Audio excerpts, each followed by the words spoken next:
So Ryan is going to come up here and talk a little bit about how we turn that around, right? So every time, I'm looking forward to this because every time I get a request from the government to give somebody else documents, it makes me happy to know that somebody else is going to be fucking with the government the other way around, right? So Ryan is up at MIT right now. He is not only a first-time speaker, but this is his first time at DEF CON. So let's give a big party track welcome to Ryan Shapiro, who's going to talk about hacking the FBI. Thank you, sir. Appreciate it. Good luck. Thanks.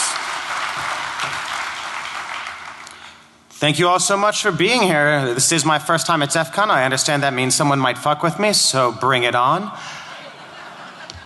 But yeah, so my name is Ryan Shapiro. A little about myself. I'm a longtime animal rights activist, social justice activist, transparency activist, and now also a PhD candidate at MIT, where I am an historian of the political functioning of national security.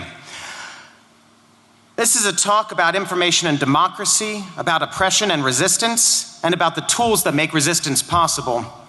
But first we're going to start with a little bit of a stroll down memory lane. My own, that is. And so I've always liked animals, even as a little kid, nothing political about it. Here I am as a little kid with a goat. Around the time I was 12, I got into radical politics, especially through punk rock. Here I am in 8th grade. This is like 88 or something. And around that same time, I started thinking about animals in more political terms. And I decided to go vegetarian. And really, for me, it was about justice. I have a healthy self-esteem, but the idea that another living being should lose his or her entire life merely to satisfy 20 or 30 minutes of my whim seemed unjust to me, and so I stopped eating animals. I didn't know anything about it, how animals are treated. I just stopped. A few years later, I moved to New York to go to NYU, and around that same time, I also started learning much more about how animals are actually treated on factory farms, routinely confined in cages so small they can't stand up, turn around, spread their limbs. 9 billion animals every year in the US, 63 billion globally.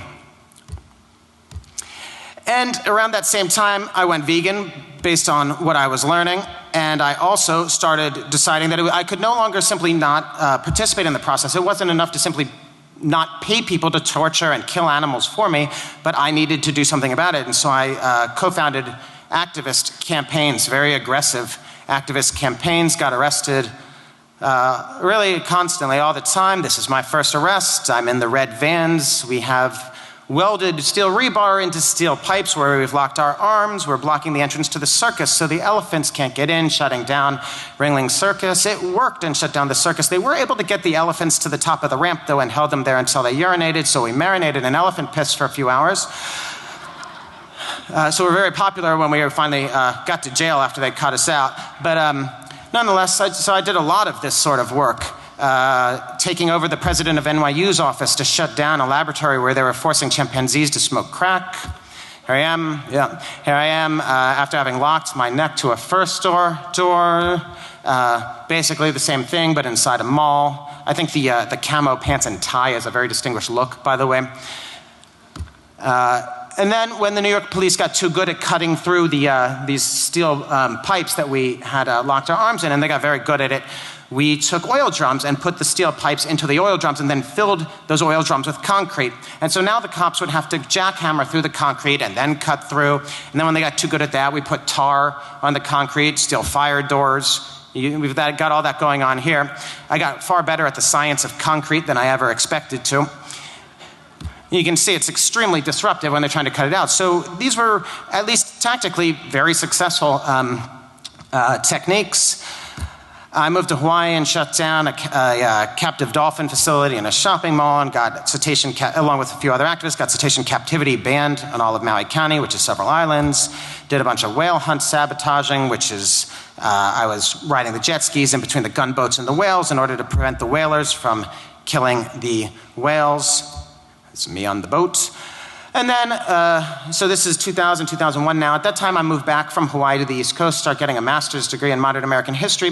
And also at that time, I began co-coordinating a year-long undercover investigation of foie gras factory farms. So these are duck factory farms. and the conditions there are the same as factory farms for any other animal. Animals confined in cages so small they can't stand up, turn around, spread their limbs.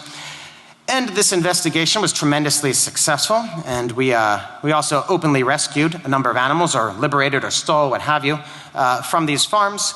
The investigation was very successful. We made a documentary about it. It sparked national and international campaigns, got the sale and production of foie gras banned in the state of California, one of only 2 states that produce foie gras. And we weren't the first people who did this with me. We weren't the first people to do this sort of work. It's not even the first time that we had done this work, but it was the first time that someone was prosecuted for doing it.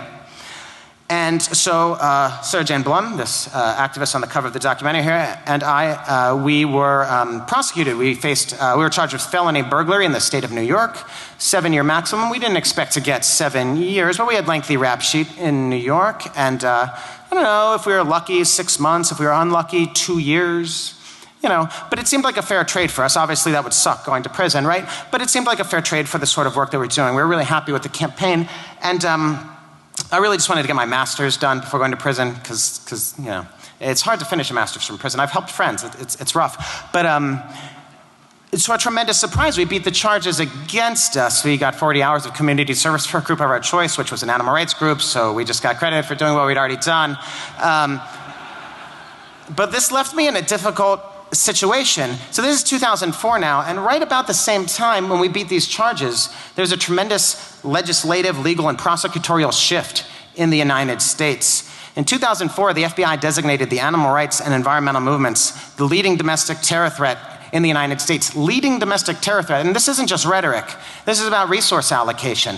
Keep in mind that neither the animal rights nor the environmental movement have ever once physically injured a single person in this country ever, and yet designated the leading domestic terror threats in the United States. Shortly thereafter, there was the passage of the Animal Enterprise Terrorism Act, or AETA, which is a pernicious piece of post 9/11 legislation that explicitly targets animal rights and environmental activists as terrorists. What's that? That is exactly right. The Animal Liberation Front has never physically injured a single person in this country ever, or any other country for that matter. But let's hold questions to the end. But yes, that's absolutely right. Neither the animal rights nor the environmental movement have ever physically injured a single person in this country ever. You can find industry groups making arguments to the contrary, but those arguments are simply wrong. They're just simply wrong. Nonetheless, then the Animal Enterprise Terrorism Act, which explicitly targets animal rights and environmental activists as terrorist threats. People have been prosecuted. The very first prosecution under the AETA was a prosecution of animal rights activists in California who wrote anti-animal experimentation slogans on the sidewalk in chalk. And they were prosecuted as terrorists, felony terrorism charges under federal law. Mercifully, the judge threw out those charges, but the FBI investigated. The DOJ brought it. And around the same time, many of my closest friends and colleagues, including many of the people you've seen in these pictures, began going to jail, going to prison, federal prison, under this law and under its predecessor act, the Animal Enterprise Protection Act. These people, who are among my closest friends, are known as the Shack 7, and they were sentenced from between 1 to 7 years in federal prison for violation of the Animal Enterprise Protection Act for running a website, an anti-animal experimentation website. I mean, that's exactly what happened. And so I didn't know what to do next. And all of this is what journalist Will Potter has termed the green scare, the disproportionate use of the rhetoric and apparatus of national security to target animal rights and environmental activists. So green scare like the red scare. And if you're interested in more on this, I'd encourage you to check out Will Potter's great book, Green is the New Red, or his blog of the same name, Green is the New Red. He also reports a lot on my work. So I really didn't know what to do next, right? I'd finished my master's degree, and so I wasn't going to do that. And then the entire model of activism that I'd pursued for the previous decade with relative impunity was all of a sudden just completely untenable. It's one thing to go to prison for 6 months or even a year for rescuing many animals and starting international campaigns, but to go to prison to go to federal prison as a terrorist on felony charges for writing on the sidewalk in chalk, it's just not a reasonable exchange. So I didn't know what to do next, and like lots of people who don't know what to do next, I stayed in grad school.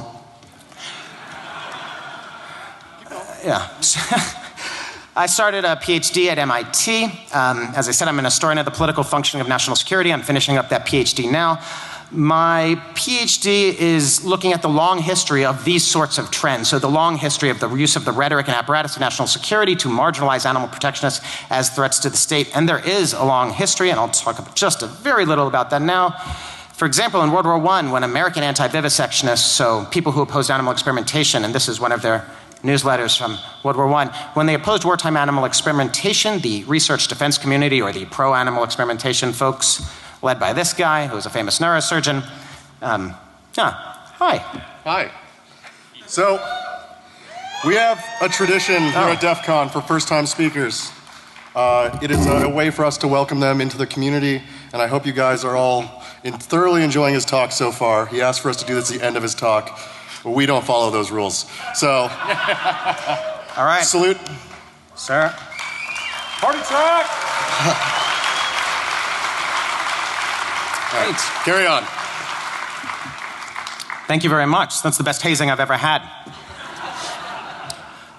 So yeah, this guy, who was a famous neurosurgeon, friends with the president. Either way, he wrote an article in prestigious science magazine in which he essentially argued, quote, that anyone attempting to stop the Red Cross from assisting in its humanitarian and humane desire to prevent American soldiers from being diseased is in reality giving aid and comfort to the enemy. The folks on his side went so far as to call for charges to be brought under the new Wartime Espionage Act of 1917 for opposing wartime animal experimentation.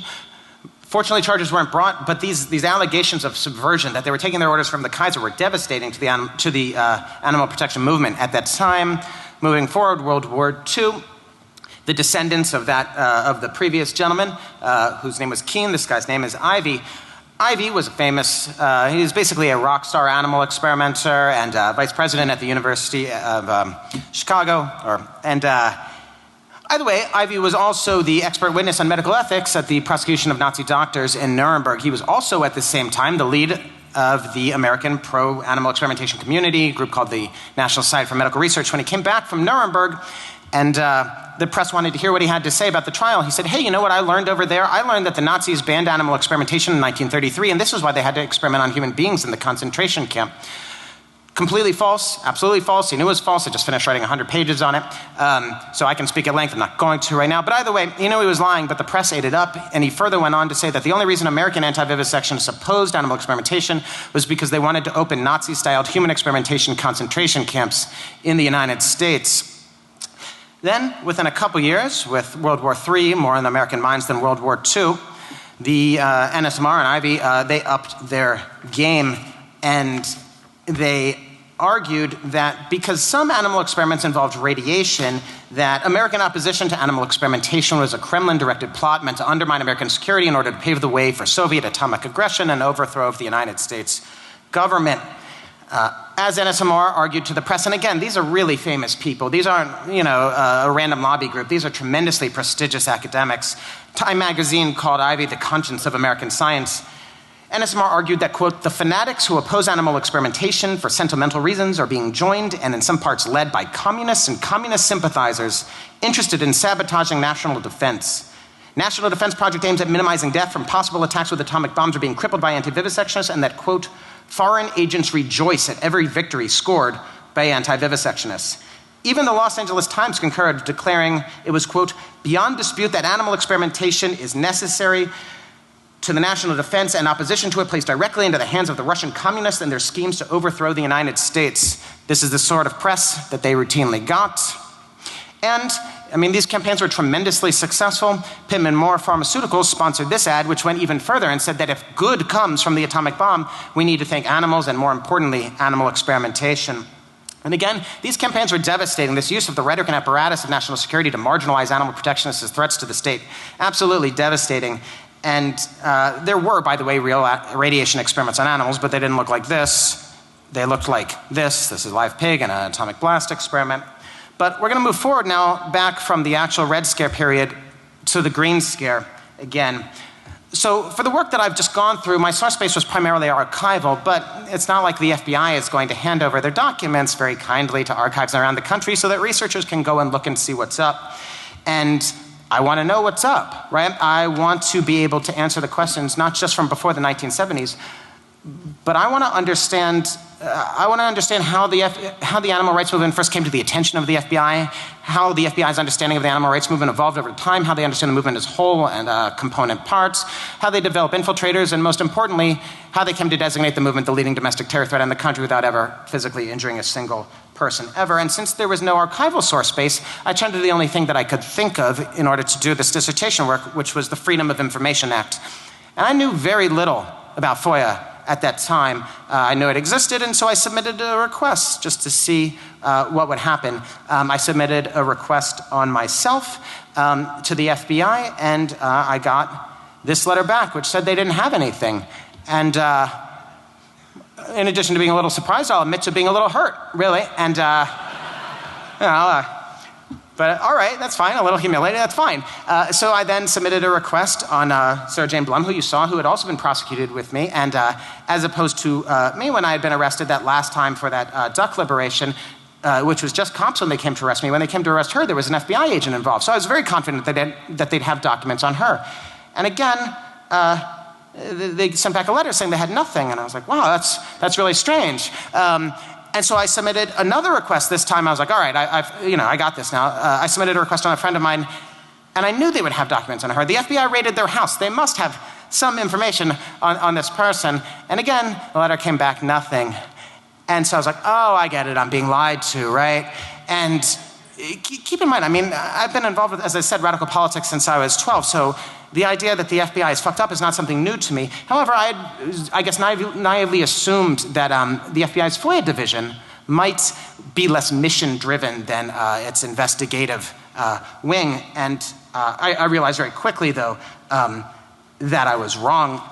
But then it raised this question. The question was how? How was the FBI systematically avoiding compliance with the Freedom of Information Act? How is the leading federal law enforcement agency in the country succeeding in consistently and flagrantly violating federal law, the Freedom of Information Act? And so I became obsessed with mapping out not only the nature and evolution of the FBI's campaigns against the animal rights movement, but also mapping out the precise mechanisms of the FBI's non-compliance with the Freedom of Information Act. And we all have traits that at any given time may prove to be advantageous or detrimental. In this case, my OCD and need for conflict proved to be pretty beneficial. So I just became absolutely obsessed with this, and I started submitting hundreds of FOIA requests, with each request designed not only to produce the requested records about FBI and animal rights matters, but also to determine the precise mechanisms of FBI FOIA non-compliance. So I submit a request. It comes out in the end, and they got nothing. What happens in that black box? How do they get away with it? Part of the problem is historical. In 1974, when Congress amended the Freedom of Information Act to actually target the intelligence agencies, in no small part because of Watergate and COINTELPRO and MKUltra and all the revelations that were coming out at that moment, the intelligence agencies freaked out and they tried to destroy FOIA, and when they failed, they tried to statutorily exempt themselves from it. Some of the agencies had better luck with that than others, and the FBI only had mediocre luck, and so they had to come up with who knows how many dirty tricks in order to avoid compliance with FOIA. And I was seeking to figure out what those tricks were, but it was very difficult to do that because the information was secret, and the primary tool we would have to do it was to use FOIA. So it was something of a challenge. So I began submitting hundreds of requests. I analyzed and compared hundreds of their responses.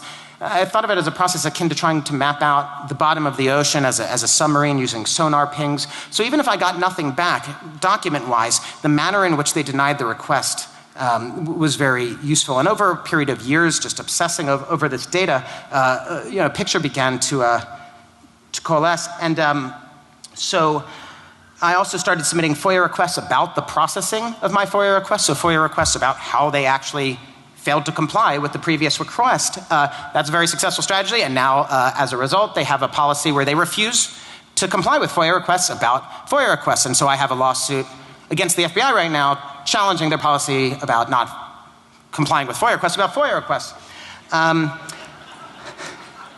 I also scoured case law for information about FBI FOIA operations. I scoured FBI litigation declarations for information on FBI FOIA operations.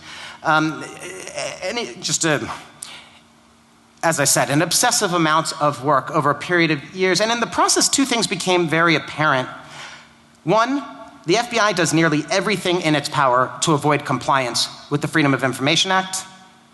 Indeed, if FOIA work with some agencies is akin to trying to get customer service from a giant telecom over a holiday weekend, it's gonna suck, it's gonna take a long time, you're gonna be frustrated and hate it, but in the end you might get something and it'll be all right. FOIA work with the FBI is a street fight. They will do everything they can to avoid compliance. It would be difficult to overstate the bad faith with which the FBI is operating when it comes to matters of the Freedom of Information Act. And two, essential to making the Freedom of Information Act work with the FBI was developing an intimate familiarity with the Bureau's FOIA-specific information storage and retrieval systems. And using the above techniques and others, I did just that. All of which allowed me to pursue an iterative approach to FOIA requests where I would figure out the various roadblocks that they were using to prevent me from getting the records that I wanted. I would finally get something, any record, and then once I got that, one could comb those records to find specifics to get around other roadblocks. And this iterative approach was just tremendously useful. It was also helpful that I got signed privacy waivers from roughly 300 leading animal rights and environmental activists from the 1970s to the present, allowing me to request their records. It doesn't mean that the FBI would give them to me, but it means I have a lot more flexibility in what I do on my end.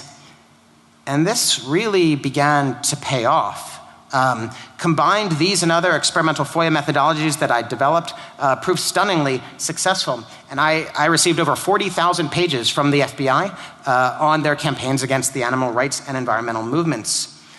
Among the most notable of these documents was a document I obtained which demonstrated FBI consideration of Animal Enterprise Terrorism Act charges against undercover investigators who expose factory farming cruelty. That's this document here. And despite all the redactions, it's nonetheless extremely telling. The FBI is arguing, not even arguing, what we see here that the FBI is doing is trying to bring federal terrorism charges against people who take pictures of animals trapped in cages. Terrorism charges against those individuals who take those pictures. And I'll note I was especially displeased to see my name on this document.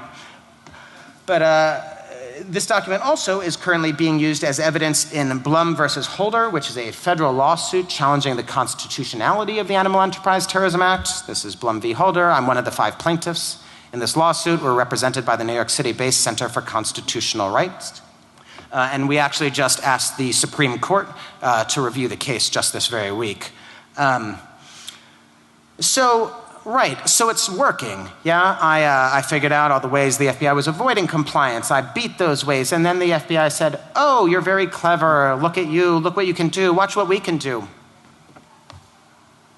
They sat on their fucking hands. They did nothing because they can. FOIA is entirely toothless, and it's one of the giant problems with the Freedom of Information Act. Though the Freedom of Information Act only allows an agency 20 working days to comply with a request, there are no penalties for non-compliance. So the FBI just sat on my request. Not 20 days, not months, years, some of them. And so I sued the FBI for failure to comply with the Freedom of Information Act. There's no penalties for non-compliance, but you can sue if they're in violation of the law. And so I did. I sued them, and it is my first lawsuit against the FBI. It covers about 80 of my animal rights-related Freedom of Information Act requests. And what was supposed to happen here is that the judge, the judge did, she said, essentially, FBI, obviously you're in violation of the law. It's way past 20 days. It's years in some cases. When are you going to get to this? Not when will you give them the documents, but when will you, do the work, decide whether or not you're going to give the documents, give reasons why you're not going to give them. And instead, the FBI responded by invoking what's considered the nuclear option in a FOIA case, which is called an Open America stay, which is kind of just an extreme delay, which is essentially a total exemption from FOIA for a specified period of time. And in my case, the FBI is asking for an almost unheard of 7-year Open America stay. So they want 7 years to do nothing, to think about what to do about my FOIA requests. And what's particularly outrageous about this, honestly, I consider that deeply outrageous as it is, but what's particularly outrageous about this is that the core element of the FBI's motion for an Open America stay is a radically updated version of a Cold War era FOIA secrecy doctrine known as mosaic theory.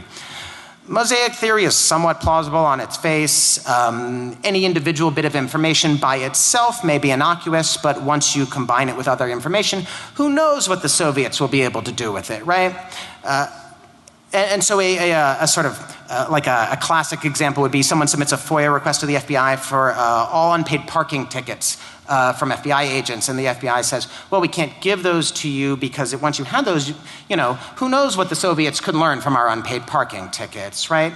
And again, it's sort of plausible on its face a little bit, but not really. No information is understood in a vacuum. All information is understood mosaically. But nonetheless, and mosaic theory had actually been in disuse by the time that my case came around. But not only did the FBI bring it back, is bringing it back, but they are doing so in a radically updated version. Old mosaic theory is specific to the document. It's at the document level. We cannot give you this document because we don't know what you're going to combine it with.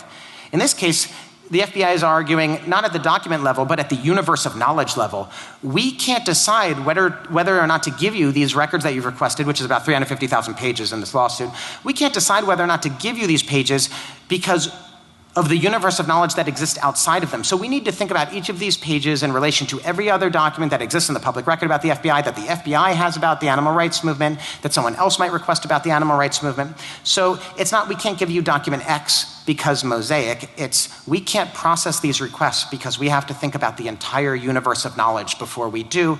And by the way, that universe of knowledge is always updating, so it's going to take us a while. I mean, it's just like it is a flatly outrageous move. And worse, at the core of all of this is a supposed national security risk. The FBI is arguing, in order to make this preposterous claim, the FBI is arguing that my dissertation FOIA research methodologies constitute a threat to national security. And which I said, thank you, that's gonna look great on the back of the book. But so keep in mind here that the FBI is not arguing that the release of documents, again about 350,000 pages in this case, would be a threat to national security, but rather the FBI is arguing that deciding whether or not to release the documents before 7 years would be a threat to national security. Further, the purported risk to national security posed by my dissertation research, according to the FBI, is ostensibly so grave that the FBI can't even tell us what that risk is. The FBI's primary support for its argument submitted for its argument to support these like doubly preposterous contentions is submitted to the court in the form of an ex parte in-camera declaration, which is essentially a secret letter from the terrorism division of the FBI to the judge about why they can't tell us why my dissertation FOIA research about the animal rights movement is such a threat to national security. And it's important to note here that though the FBI, of course, doesn't want damning information coming out about their campaigns against the animal rights movement, it'll be embarrassing for them. That's not really what this is about at all. Their core motivation here is preserving their functional immunity from the Freedom of Information Act. The FBI has viewed political dissent as a security threat since its earliest days. Since J. Edgar Hoover coordinated the Palmer raids right after World War I, J. Edgar Hoover and the FBI has viewed political dissent as a security threat, and ever since the Freedom of Information Act was amended in 1974 to target the FBI has understood the Freedom of Information Act in the very same light. And that's what we have here, an attempted broad-scale end run around FOIA by the FBI. Indeed, the FBI's strategy here is so radical that if the judge accepts it, it could be used to shut down almost anyone's FOIA request. And that's why a host of open government groups, the National Lawyers Guild, Center for Constitutional Rights, National Security Archive, have joined as amici in opposing the FBI's efforts to shut down my dissertation FOIA research. But the FBI is not alone, and what they were really trying to do here is not only, of course they're trying to do an end run around FOIA, they're trying to make sure that essentially, FOIA has never really worked with the FBI for broad-scale research. Every once in a while, someone submits a request. Maybe they'll get something, and they're so thrilled that they got something, they'll think it's a victory, but it's not. For broad-scale research, if you know what you want, you're trying to get a lot of documents, and you want to get it, and the law says you should be able to get it, FOIA has not worked with the FBI on this level. Other agencies, yes, not the FBI. And so the FBI is trying to preserve its functional immunity from the Freedom of Information Act from everyone and from me, but this issue remains on the judge's desk. It's actually been on her desk for 2 years now, whether or not they get this Open America stay on Mosaic issue, on Mosaic theory grounds. We're waiting for a ruling from her now. But this, rather than shutting down my work, I've just dramatically expanded it. I can't do much work on the animal rights movement right now because it's all tied up in this lawsuit. And so I now have a series of non-animal rights related FOIA projects against the FBI and other agencies. I now have over 800 FOIA requests in motion with the FBI, which likely makes me the person with the most ever. I now have 7 lawsuits against the FBI and other agencies for their failure to comply with the Freedom of Information Act, covering hundreds of my requests. And again, the FBI is not alone here in their absolute allergy to transparency. The United States intelligence apparatus more broadly shares this same allergy. And I am targeting this in a series of my other projects. So, for example, I have a FOIA project dealing with Nelson Mandela. So I have FOIA requests to the FBI, the CIA, the DIA, and the NSA on records on Nelson Mandela. I want to know what role the CIA had in Mandela's 1962 arrest, leading to his decades of incarceration for his struggle for racial justice and democracy in South Africa. It's very likely the CIA was intimately involved in that process. I also want to know why Nelson Mandela remained on the US terror watch list until 2008, long after he received the Nobel Prize, a prize from the president, a prize from Congress, and yet on the US terror watch list until 2008. All 4 of these agencies denied my FOIA requests, the FBI, CIA, DIA, and NSA, but the most notable denial was from the NSA. And the NSA refuses to even confirm or deny the existence of records on Mandela, because the mere fact, according to the NSA, of the existence or non-existence of records on Mandela is itself classified in the interest of national security. Further, the NSA also invoked, again, the Espionage Act of 1917 to justify their denial of my request. I am making quite good headway in court. I mean, I'm suing all of these agencies right now for these violations of FOIA, and represented by my excellent FOIA attorney, Specialist Jeffrey Light, based out of DC. But I am making excellent progress right now on the FBI in court, and I've already received a good number of documents from the FBI on Nelson Mandela. And these documents, like this one, reveal that while the FBI was supposed to be protecting Mandela in 1990 after he got out of prison, after 30 years likely because the CIA helped put him there, the FBI, instead of protecting him, or in addition to protecting him, was cultivating confidential informants within Mandela's inner circle in order to spy on Mandela and provide political information on Mandela to the FBI. Further documents I've received from the FBI as victories in my lawsuit against them here demonstrate that the FBI understood the anti-apartheid movement, not just Mandela, but the anti-apartheid movement on the whole, essentially as a Soviet-inspired communist threat to American national security, just as they understood Martin Luther King to be. And the FBI kept this understanding of Nelson Mandela and the anti-apartheid movement as threats to American security even after the fall of the Berlin Wall. So even as the Cold War crumbled into obsolescence, the FBI remained obsessed with Nelson Mandela and the anti-apartheid movement being a Soviet threat to the United States. I also have a FOIA request and lawsuit against the FBI for their failure to comply with those requests for records on a sniper plot against Occupy Houston. It turns out that probably some militia group was planning to assassinate Occupy leaders in Houston, and the FBI was far more interested in monitoring the activities of the occupiers rather than the terrorists who were actually plotting to murder the occupiers. In court right now, the FBI is arguing that they shouldn't have to give me these records because Occupy was a bunch of terrorists and they were a national security threat. Fortunately, the judge had a very good ruling here and said that the FBI can't simply invoke these words talismanically, national security or terrorism. They actually have to back it up. I think they've failed to do that entirely, and we're waiting on the judge to decide what she thinks right now. I also have an ongoing lawsuit against the FBI for their failure to comply with my Freedom of Information Act on Aaron Swartz. I also have an ongoing FOIA request and lawsuit against the FBI, as I mentioned earlier, for their failure to comply with my FOIA requests about my FOIA requests. Yeah. And then there's a bunch more coming in the pipeline too.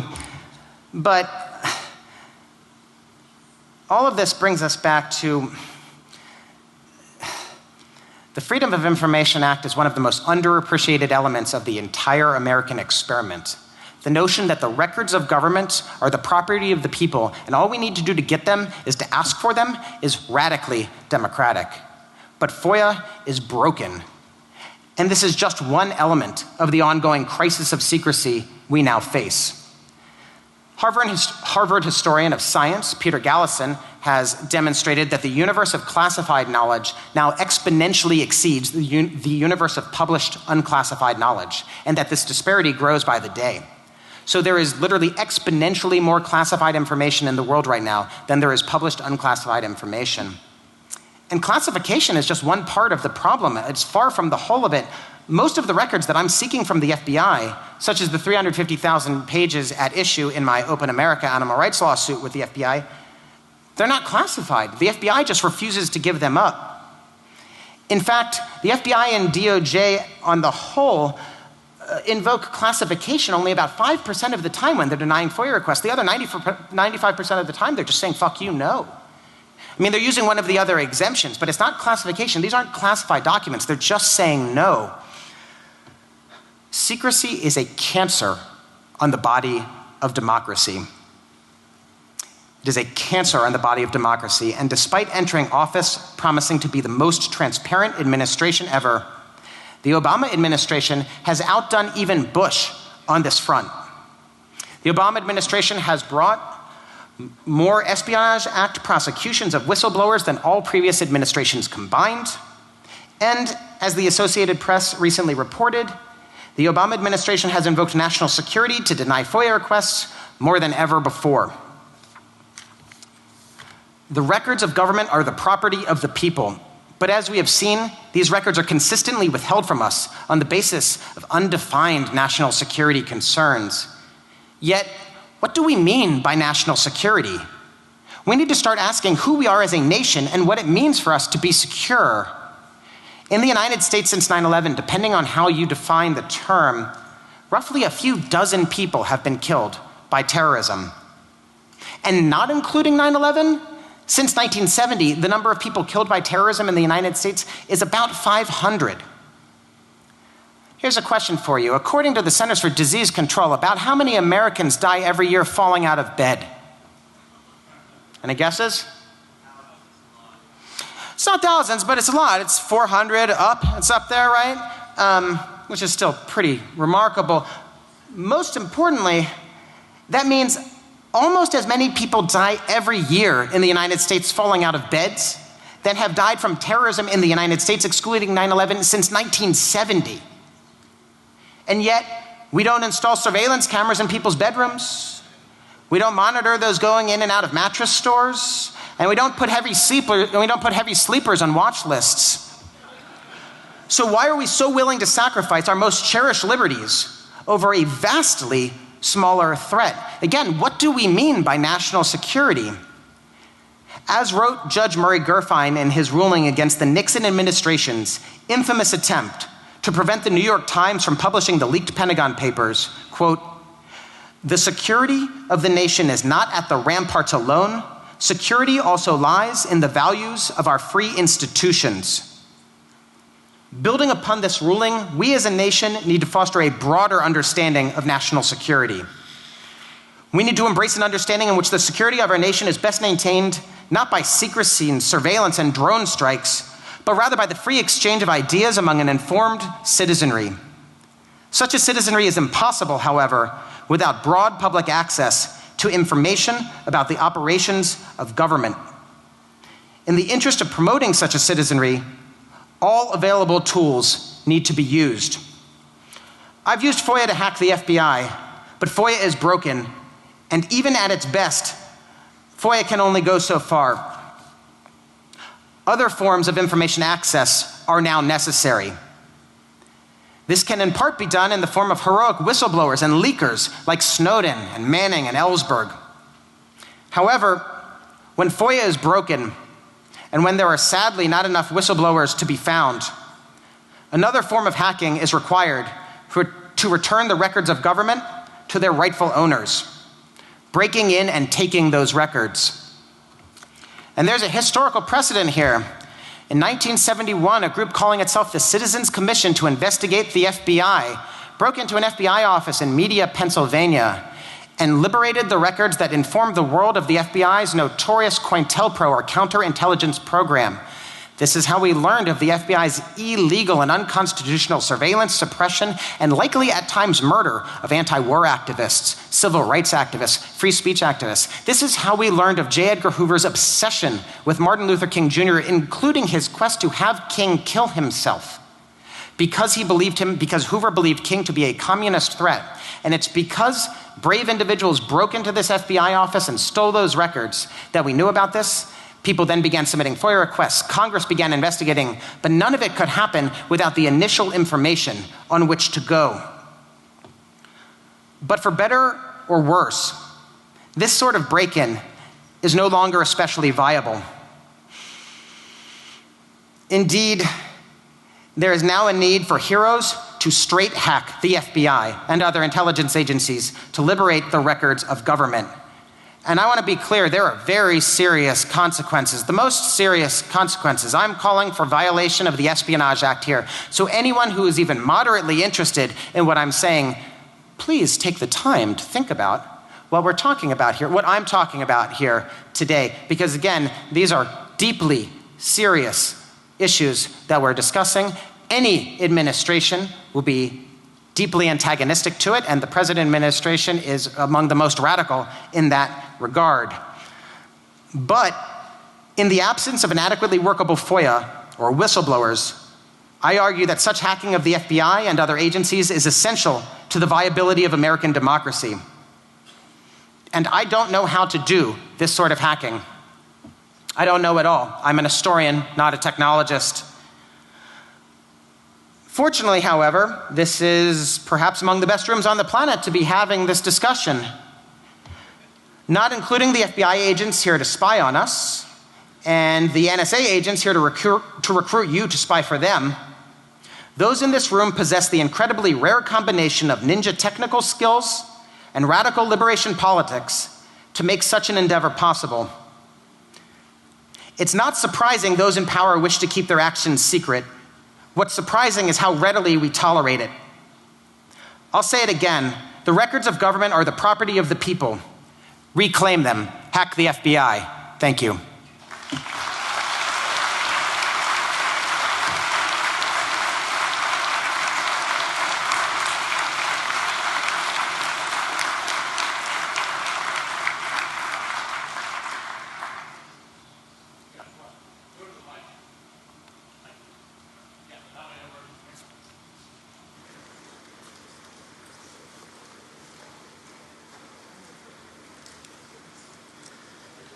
Can you provide any specific details about how you expanded your search methodology to fill in or map the gaps? Did you just shotgun names or do anything more refined? Are you asking about how I figured out the gaps or what the gaps themselves actually are? Like how you chose your search terms, basically, to figure out where the gaps were? Or what was known? Sure, absolutely. So, I mean, there are an unknowably large number of things that the FBI does to avoid compliance, so this is only going to speak to some of them. And the FBI is changing it all the time once people figure out what's going on. But sure, and what I'm talking about now, again, is about how to understand FBI non-compliance with the Freedom of Information Act and how I went about figuring out what that was. So, well, for example, let's start with this. When one gets a letter from the FBI, like that letter that I showed you earlier that said, oh, we don't have any records on you, oops, no. And I should mention that I already have some hundreds of pages on me now that I've won from them in the lawsuit. They've been trying to get me on some sort of terrorism charges or another since the mid-90s, and they won't give me a few thousand more of my pages because national security, and that was a few years ago, so who knows how many there are now. But either way, when they send you a letter that says they don't have anything, and most people read it as saying they don't have anything, that's not actually what it says. What it says is we conducted a search of our central record system and were unable to identify main file records responsive to your request.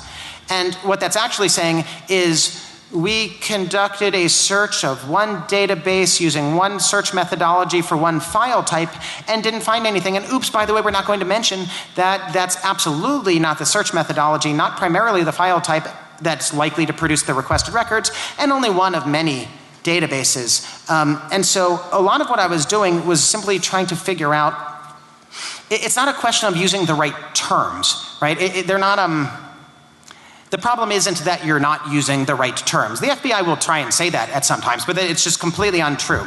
The FBI essentially has two information storage and retrieval systems, one for FOIA, one for us, and one for them. And they're very capable of finding the things that they want to find. It's not an issue of them not using the right terms. But because of the way that the FBI has designed their FOIA-specific information storage and retrieval systems, and by the way, that design is designed to fail. It is failure by design, right? How one crafts a search is very important, at least in theory. So I would recommend, if submitting FOIA requests, let's say there's a particular individual on whom you want records, and that individual is related to an activist group, and that activist group has a newsletter, and that activist group has been involved in particular actions, and those actions are against particular targets. Submit requests on all those things, all the things. Request all the things, right? And certainly one needs to, I mean, the problem is, so most people's FOIA requests are a page in length. Mine are usually about 30 pages long to the FBI, right? Search this database like this, search this database like this, use this search methodology, search for this file type like this. However, again, the problem isn't that you're not doing it right. One really should be able to submit a one-page FOIA request and get what you're looking for. The problem is that the FBI is operating in straightforward bad faith. And so you can word your request however you want. You can request things however you want, and occasionally you might get a hit. But the bottom line is that FOIA requests for the FBI really shouldn't be written for the FBI. This isn't the case at all agencies, but with the FBI, successful FOIA work almost invariably requires litigation, because the FBI simply is not going to do their job. They're not going to comply with the law. There's no teeth to the law, and they don't want to comply, so why should they? The worst case scenario for them is that you sue, in which case, you know, they don't lose anything other than what they would have given you in the, what they would have just given you without the suit. So unfortunately, successful FOIA work with the FBI frequently requires litigation. So FOIA requests to the FBI ultimately should be written for the judge. There's lots of ways to craft a request such that you have more to work with when you're before a judge, saying the FBI should have done this, this, and this because they had this information. But unfortunately, that there are no penalties for non-compliance means the FBI can basically thumb their nose at requesters until one sues. Other questions? Yeah. Check. Hey. Hi there. Ryan, loved your work for a long time. Thanks for the talk. I've been looking forward to it for a long time. If you haven't been to Ronald's, they have awesome vegan donuts. That's all I had to say. Cheers. Awesome, man. Thank you. I look forward to that. Appreciate it. I'll come to you next. Ryan, hey. So you're a pretty smart guy. I understand the issue about Pandora's box, about the warning. My question is, in regards to hacking and reverse engineering, there's a lot of smart people in this industry who I've been able to be made aware of for 5 years to clarify that even the information that you're requesting, you don't even know if it's the right information that you're going to receive. Thus, the ability for them to alter, change, or modify the information that you're requesting to get. So how do you go through that process of knowing that what you're receiving or that what you would hope to get is not even the information to know whether or not it's real or correct? Yeah, that's a great question. I mean, as you're pointing out, they hold most of the cards. They hold all the documents. They're the people who search for the documents. Ideally, if you get it before a court, maybe you can get the documents before the judge, but you still have to get the FBI to bring the documents before the judge. I'm working with the tools that I have. How do I deal with it? As best that I can. I sue them left and right. I stay on it. I submit hundreds and hundreds of requests. There's not a good answer other than the one that I'm advocating here. Hack the FBI, let's find out. Right? And then we had a question from over here. What changes would I make to the Freedom of Information Act? Is that essentially the question? Sure. EFF is doing great work here. The National Security Archive is doing great work. There's a number of EPIC does good work on this front. There's a number of excellent groups. I mean, and right now the revisions that are being proposed dealing with exemption B5, that's a key one.